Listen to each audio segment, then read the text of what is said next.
हैं, एक मास्टर साहब आते हैं, कहते हैं कौन बेवकूफ़ है, खड़ा हो जाओ।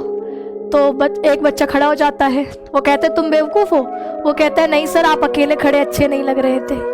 ठीक है। फिर इसके बाद क्लास में आते हैं संस्कृत के माँ साहब, संस्कृत के मास्टर आते हैं। वो कहते हैं तमसो माँ ज्योतिर्गमय, इसका हिंदी अनुवाद करके बताओ। तो बच्चा जो है वो आपकी तरह होशियार होता है। वो क्या कहता है? वो कहता है तुम सो जाओ माँ, मैं ज्योति से मिलकर आता हूँ, है ना, ज्योति के पास जाकर आता हूँ।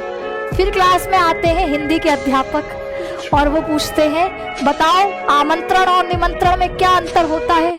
फिर आप जैसा ही कोई होशियार बालक खड़ा हो जाता है, कहता है कि आम के पेड़ के नीचे से जो दिया जाए वो आमंत्रण है, नीम के पेड़ के नीचे से जो दिया जाए वो निमंत्रण है।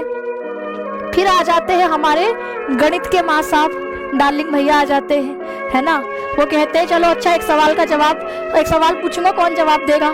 फिर आप में से ही कोई महाशय खड़ा हो जाता है। वो कहता है मैं दूंगा जवाब।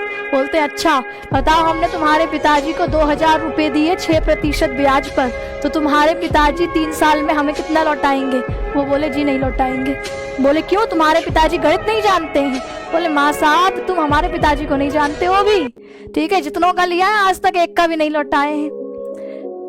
फिर गणित वाले मास्टर अगला सवाल पूछते हैं, बोलते हैं बताओ x की वैल्यू बताओ। तो कहते हैं माँ साहब जो हमारी जिंदगी से चला गया उसकी हमारी नजर में कोई वैल्यू नहीं है। ठीक है, मास्टर साहब बेहोश। अब बेचारे जो है वो 2 दिन से कुछ बोल नहीं पा रहे हैं। कह रहे इतने खतरनाक बच्चे कहाँ गया आजकल के बच्चों का डर? बताओ मास्टर को ऐसा जवाब दे रहे हैं।